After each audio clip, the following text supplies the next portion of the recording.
Welcome back to our channel. నేను మీ Kavya. So మనం గతంలో నేతాజీ పార్క్ పరిస్థితి ఎట్లా ఉందని చూసినాం. సో మళ్ళీ ఆ తర్వాత ఒక 2 నెలలు అవుతుంది మనం వచ్చి. ఆ తర్వాత సిచ్యువేషన్ ఎట్లా ఉంది, అధికారుల్లో ఏమైనా చలనం వచ్చిందా, ఏమైనా మార్పు వచ్చిందా, పార్క్ ఎంతవరకు అట్లీస్ట్ సీనియర్ సిటిజన్స్ పిల్లలు కాసేపు టైం స్పెండ్ చేసే అంత టైం ఉంటుందా లేదో తెలుసుకుందాం. సో ఇప్పటికైతే పార్క్లో అడుగు పెట్టిన తర్వాత ఒకసారి మీరు విజువల్స్ చూడండి. No hug no kiss boards అయితే ఇంకా అట్లే వేలాడుతూనే ఉంటున్నాయి. సేమ్ అదే పొజిషన్లో చూసినాం. మరి ఈవినింగ్ సిచ్యువేషన్స్ ఎట్లా ఉన్నాయి అండ్ ఏదైనా కొంత అయినా మార్పు వచ్చింది అనేది తెలుసుకుందాం.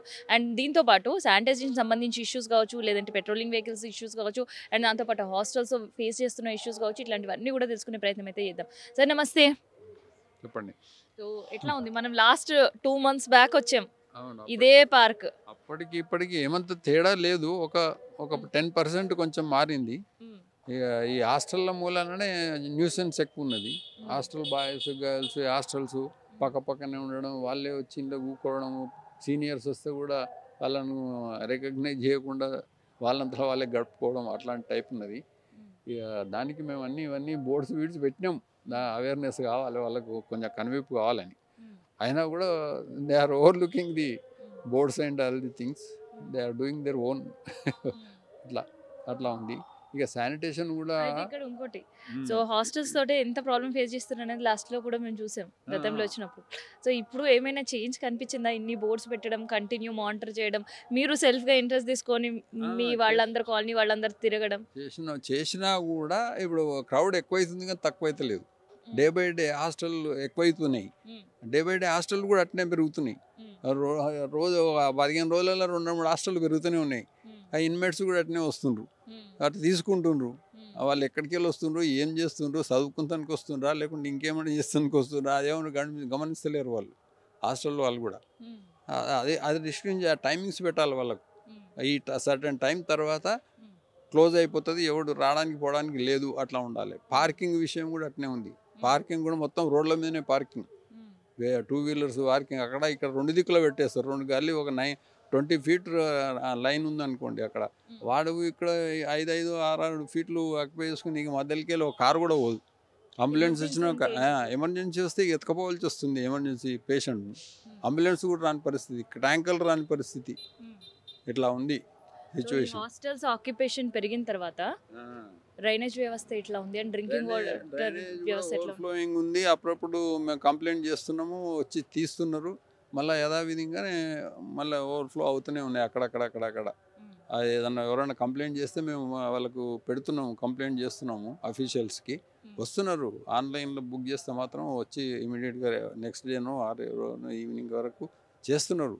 ఆ సిల్టింగ్ ఎత్తుకపోతలేరు తొందరగా. అంటే అది కొంచెం డ్రై కావాలి యాక్చువల్లీ.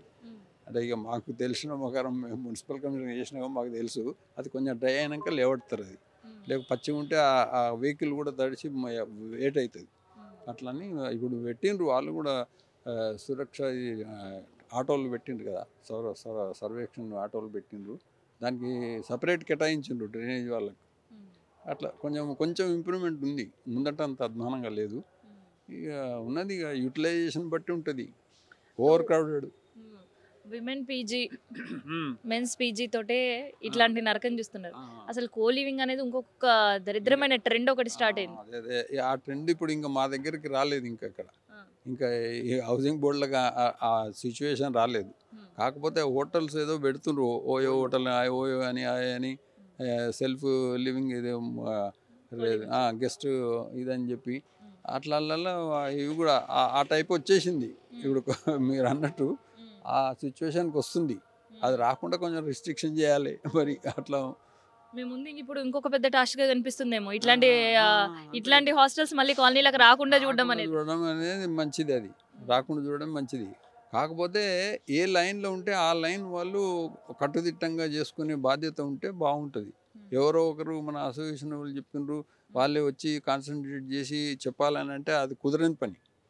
ఇప్పుడు ఆ లైన్లో ఉన్న వాళ్ళకి ఏదైనా వస్తుందనుకో, డెవలప్మెంట్ ఏదో కొత్త యాక్టివిటీ వస్తుందట, అది ఏంటిది ఏం కథ గమనించుకొని దాన్ని రిస్ట్రిక్ట్ చేసే అది పాసిబిలిటీ ఉండాలి ఆ లైన్లో. మళ్ళీ కాకపోతే ఇంకా ఆ లైన్లో వినకపోతే మేము అసోసియేషన్ వాళ్ళని కూడా వచ్చేప్పుడు మళ్ళీ వాళ్ళకి కూడా చెప్తాం. కానీ హాస్టల్స్ పెరిగిపోతున్నాయండి. దానికి ఒక పర్మిషన్ లేదు, మన్ను లేదు, మశానం లేదు. ఇష్టం వచ్చినట్టు మేనేజ్ చేసుకుంటుండ్రు, కట్టుకుంటుండ్రు. పైసలు తినబెడుతుండ్రు, కట్టుకుంటుండ్రు.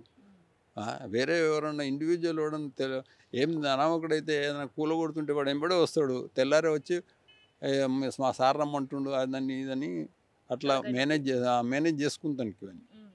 వాడు ఆడ మూట చెప్తే నడుస్తూనే ఉంటాయి. ఇక అట్లా ఉంది. ఇప్పుడు పెద్ద పెద్ద ఈ హాస్టల్లో రావడానికి కారణం అదే. పైసలు ఉన్న వాళ్ళు వానికి ఓనర్కు పైసలు ఇచ్చేస్తుండ్రు. రెంట్ కూడా 1.5 lakh 2 lakhs దాకా కూడా ఇచ్చిన హాస్టల్స్ ఉన్నాయి. 7-8 అంతస్తులు కడుతుండ్రు. 10 yards 100 yards లోపల 8 floors వేసుకుంటుండ్రు. దానికి ఒక పర్మిషన్ లేదు, ఏం లేదు. యాక్చువల్ పర్మిషన్ G+2, అంతకు మించి కట్టొద్దు ఈ ఏరియాలో. మరి కడుతుండ్రు. అందరు కళ్ళు మూసుకొని పిల్లి పాలు తాగుతుంది చూడు, కళ్ళు మూసుకొని అట్లా ఉంది. ఇప్పుడు అఫీషియల్స్ కూడా మారాలి కొంచెం, వెనక వీళ్ళు కూడా మందలించాలి. ఒక రెసిడెన్షియల్ జోన్ ని కమర్షియల్ జోన్ గా మార్చేస్తున్నారు. అట్లే అయిపోయింది. ఇప్పుడు మొత్తం కమర్షియల్ అయిపోయింది మాది. ఇప్పుడు 2-3 ఈ స్ట్రీట్లు 5 స్ట్రీట్ దాకా మొత్తం కమర్షియలే. ఈ ఏరియాలో 500 హాస్టల్స్ ఉన్నాయి మినిమం. 500 హాస్టళ్ళు మినిమం ఉన్నాయి. ఇంకా ఎక్కువనే ఉంటాయి కానీ తక్కువ లేదు మాకు తెలిసినంత మటుకు. అట్లా అని ఒక ప్రశాంత వాతావరణంలో ఉండాలి అని ఎప్పటి నుంచో ప్లాన్ చేసుకొని ఇక్కడ రెసిడెన్సీ ఏర్పాటు చేసుకున్న తర్వాత 100 హాస్టల్ అంటేనే ఆలోచించడానికి చాలా, అట్లాంటిది ఒక 500 హాస్టల్స్ ఏంటి న్యూసెన్స్ అసలు? అవును మేడం, ఇప్పుడు యాక్చువల్లీ స్థానిక ఎమ్మెల్యే గారు కూడా ఈ మధ్యలో ట్రై చేస్తుండు, కానీ ఎంతవరకు పరిష్కారం ఎత్తలేదు. ఇంకోటి ఏంటంటే ఇది ఒకటే కాకుండా హాస్టల్ విషయం పక్కకు కాకుండా ఇంకోటి దాని సపోర్ట్గా ఏంటంటే ఇప్పుడు స్ట్రీట్ లైట్ ఉన్న సమస్య. స్ట్రీట్ లైట్లది ఆల్రెడీ కంప్లీట్ ఇచ్చాము, ఏజెన్సీ పీరియడ్ అయిపోయిందంట. స్వప్న మేడంతో మాట్లాడుతున్నాము, ఆమె కూడా ఎన్నిసార్లు చెప్పాలి మేడం అని. అట్లా ఇప్పుడు చూడండి, అక్కడ లైట్ వెలుగుతుంది, డే వెలుగుతుంది, నైట్ వెలుగాయి. అక్కడ చూడండి ఎగ్జాంపుల్. తర్వాత ఇప్పుడు జిహెచ్ఎంసీ లోపల కూడా మేము అన్ని ఈ గారు రమేష్ గారికి కంప్లీట్ ఇచ్చినాము. ఇవన్నీ సమస్యలు కొన్ని పెండింగ్ ఉన్నాయి, చేయమని చెప్పినాము. ఇంతవరకు దాని దాఖలా లేదు. మరి దాన్ని కూడా మీరు కూడా మా ఇంటర్వ్యూ ఇచ్చినట్టు సాధు ఛాన్స్ ఉండి ఇంటర్వ్యూ చేసుకొని వాళ్ళు కూడా పలానా అసోసియేషన్ వాళ్ళు మీరు రిప్రజెంట్ ఇచ్చారట కదా, మరి ఎందుకు సాల్వ్ అయితే లేవు?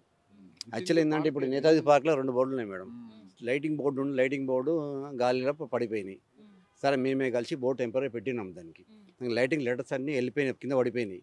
లైటింగ్ వేయాలని చెప్పి పెడుతుంటే దానికి బోర్డు అన్ని అంటే యాక్చువల్లీ వేసిన తర్వాత ఒక మినిమం 5-6 ఏళ్ళు ఉండాలి. కానీ ఇప్పుడే 6 నెలల పడినే బోర్డు వెళ్ళిపోయింది. మళ్ళీ కొత్తగా దానికి లెటర్ ఇచ్చినాము, ఇంకా అది అట్లే పెండింగ్ ఉంది మేడం. అది కూడా మీరు అదొకటి సివిల్ ఇంజనీర్ వాళ్ళతో మీరు అడగండి. నెక్స్ట్ ఎలక్ట్రికల్ వాళ్ళు అడగండి. TSPDCL కూడా ఇక్కడ ట్రాన్స్ఫార్మర్ ఒకటి అడిగాం మేము. హైట్ తక్కువ ఉంది, దానికి బారికేడ్ అడిగినాం దానికి ఫెన్సింగ్ కోసం.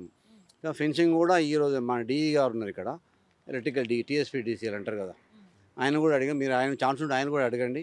వాళ్ళ లెటర్ ఎందుకు అయితే లేదని. ట్రాన్స్ఫార్మర్ ఏంటంటే చిన్న హైట్ తక్కువ ఉంది మేడం ఇక్కడ.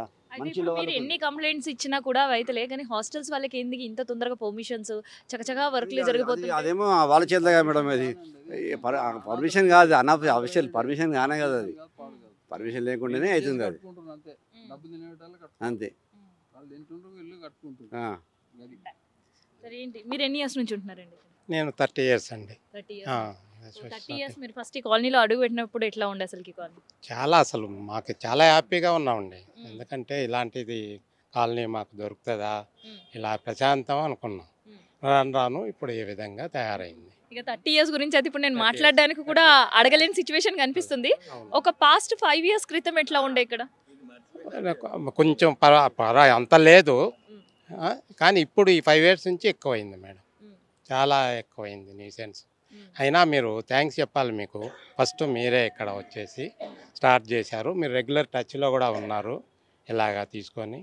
చాలా వరకు మాకు పర్సంటేజ్ మాత్రం కొంచెం తక్కువైంది, అది చెప్తామనే మేము కూడా థ్యాంక్స్ చెప్తాను. థ్యాంక్ యూ మీకు కూడా.